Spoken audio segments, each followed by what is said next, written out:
Hey folks, Rebecca back for episode 46 of the Quintuple M, the Monday Mr. Money Mustache Motivation. If you're new here, first of all, subscribe down below.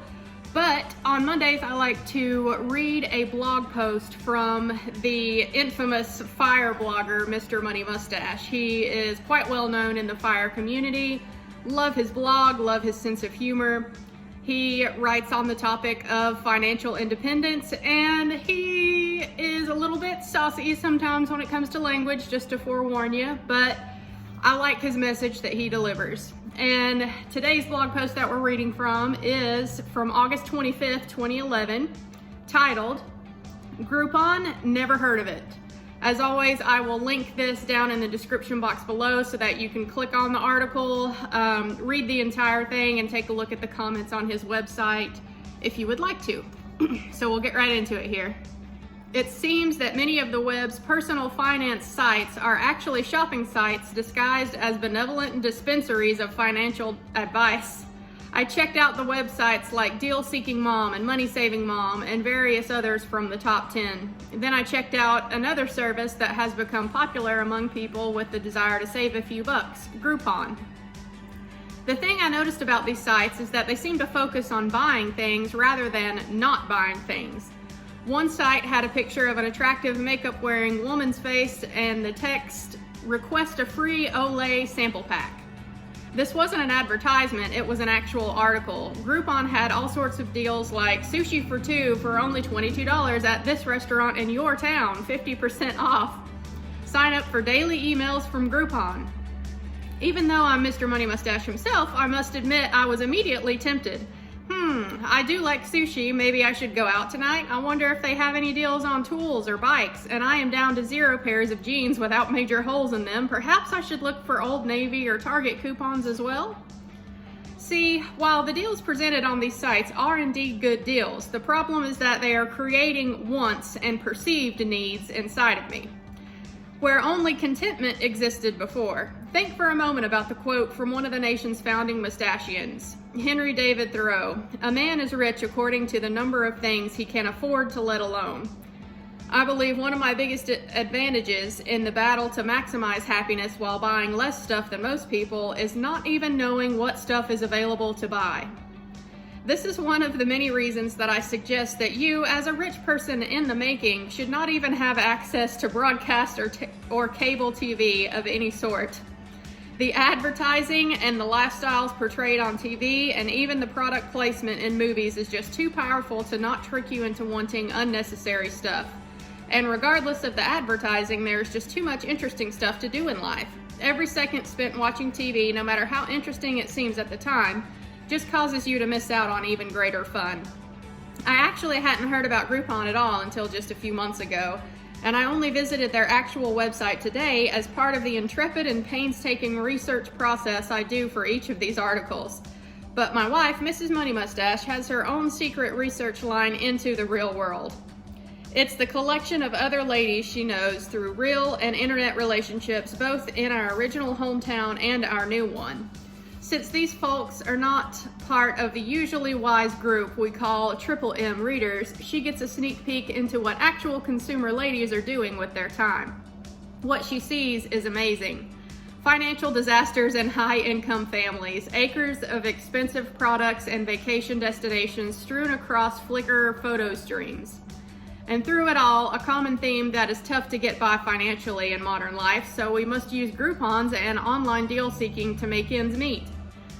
I would suggest that while coupons do actually get you discounts, the most profitable route is still to keep yourself off as many mailing lists and deal websites as you can. When we moved into our current house, I did the usual trick of contacting the Direct Marketing Association at dmachoice.org and blocking most paper junk mail. It really works. The mailbox can stay empty for days at a time these days. But I've still felt the tickle of temptation from a stream of sneaky catalogs that has started coming into my house. I'll buy a tool or a guitar stand or a bike part, and it will trigger a stream of Harbor Freight, Musician's Friend, and Nash Bar paper catalogs flowing to my house. Despite my best intentions, I find myself pausing just before tossing them into the recycling bin. Just a quick peek. And an hour later, I'm topping off the cart to the level required to get the free shipping. I now get beer brewing ones as well. Sigh. The thing about stuff is, you only need a certain amount of it, even when you are leading a decadent middle-class life as you and I are. When I graduated from school and bought my first house, it was empty. So I did go out and buy a lot of stuff. Couches, microwave oven, pots and pans, a vacuum cleaner, a suitcase, the whole lot. I did it inefficiently by my current standards since Craigslist was not yet invented and neither was Mr. Money Mustache. But the key is that it was a finite amount of buying. Now I still have all that stuff, so I don't need to buy most of it again for many decades. Without advertising, you only need new stuff when your old stuff breaks beyond repair. But really, for a person of my age, the spending on new stuff should be an absolute trickle because things don't really break all that often. So I'm investing the rest of the morning in contacting each of these companies and getting off their lists permanently. And I did not type my email address into the box on the Groupon website. So yeah, what do y'all think of this one? I could take the high and mighty route and be like, oh, I've never used Groupon myself, which is true, I haven't. But as I'm sitting here reading this article, I'm remembering all of these purchases that I have bought that purely I was just a victim of advertising, or not really a victim. I mean, everything ultimately is my choice, right? But I'm sitting here thinking about this bed that I recently paid off just a few months ago. It was 0% financing and we needed a new bed because the other one wasn't sleeping well and I'm a third shift worker, blah, blah, blah. I made all of these excuses to buy this bed. And even though it was 0%, it was an expensive ass bed, y'all. It was almost $10,000. And a big reason that we bought that bed is because of the advertising that we saw for it on TV. It was the Sleep Number i10 smart bed that's supposed to do all of these fancy things. And while yes, it does sleep good, was it worth nearly $10,000? No, I should have picked something else. We needed a new bed, but we didn't have to go that route. It was a foolish purchase and I definitely should have thought twice about that one. Yeah, $10,000 invested is the thing that I should have done with that money and picked a different bed. Now we just have to move that big ass bed whenever we decide to leave this house and build our new one. Anyhow, at least we shouldn't have to buy another bed for a while. It does sleep good, so sleep is important, but still. Another just small purchase, admittedly, I made yesterday. I was a victim of advertising again, this time by Bath & Body Works. Y'all know Bath & Body Works is my kryptonite, y'all. And those candles, the fall candles, every year it gets me. Honestly, I need to just budget for them every year because when it gets to be fall time, they're candles. If you've burned them, you know what I mean. They just burn really cleanly, really well. The scent is amazing. And y'all, they're relaxing for me and my husband. When you come home, step in from working all day and the house smells nice, it's just immediately relaxing. So for us, it's worth it. But me, being how I am, I don't want to pay full price for anything, right? So yesterday, I got an email from Bath & Body Works saying that they were having $10 off their candles. And I also had a 20% off your purchase coupon that I could use with their candle sale. So, of course, I just went to look online to see what new scents might be out, which candles I might like. And when you have 20% off your entire order, the more you buy, the more you save, right?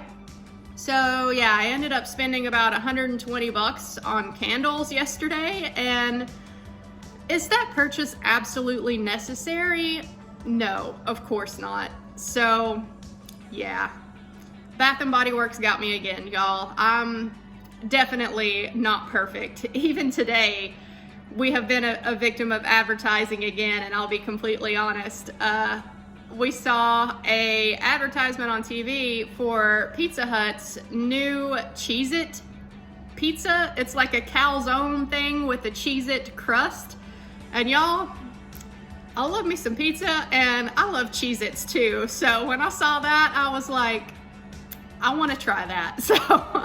So my husband is actually going to bring me home one of those Cheez-It pizza tonight to try for dinner. And yeah, I have a feeling it's probably going to be delicious, but is that a necessary purchase? No. Is it healthy? God, no. But it's probably going to be really good, and I bet I'll like it. So the challenge there will be to not buy one every day if they are, in fact, as delicious as I think they're going to be. So yeah, we are far from perfect in this household, but some of the strategies that Mr. Money Mustache outlines in this article is a good strategy to put in place in your life if you're weak like I am. Like, I really should go on to bathandbodyworks.com and just unsubscribe myself from the emails so that I don't even get them in my inbox, or better yet, I should just delete them when they come into my inbox without even opening them.